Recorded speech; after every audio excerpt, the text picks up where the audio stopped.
Hello বন্ধুরা, নতুন একটা ভিডিওতে তোমাদের সকলকে স্বাগত জানাই।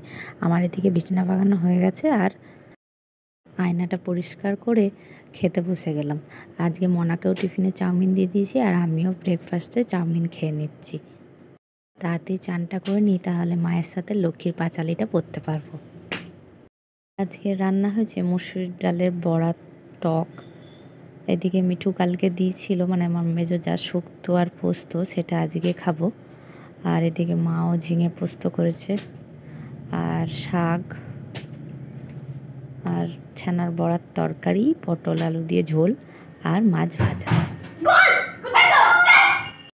দুই ভাইয়ে স্কুল থেকে এসে খেলতে লাগিয়ে দিয়েছে। এবারে খাবার দাওয়াটা সেরে ফেলবো।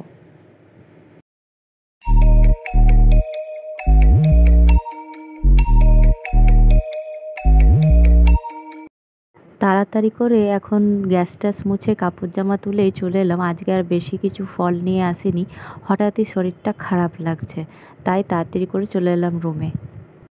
সারাদিন যে হাড় ভাঙা খাটালি করলাম সেটাও কিন্তু নয়, এখন বেশ গা হাত পাগুলো মাঝে মাঝেই ব্যথা করে, রাত্রে ঠিকঠাক মতন ঘুম হয় না।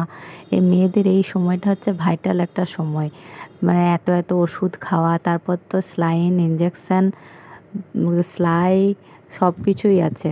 তারপরে আবার ধৈর্য সহকারে ছোট ছেলেকে মানুষ করা বড় পর্যন্ত, মানে মাদের কোনো দিনই শান্তি নেই। নিজের সবটুকু দিয়ে একটা শিশুকে জন্ম দেওয়া, নিজের মধ্যে কখনো 1 কেজি, কখনো 2 কেজি, কখনো 3 কেজি একটা ওয়েট নিয়ে সারাক্ষণ নিয়ে বয়ে বেড়ানো মানে কত ডিফিকাল্ট ব্যাপার, সেটা মেয়েরাই বোঝে। তারপর তো শরীর অসুস্থতা তো রয়েছেই। চলো আজকের মতন ভিডিওটা এই পর্যন্ত। আজকের মতন টাটা।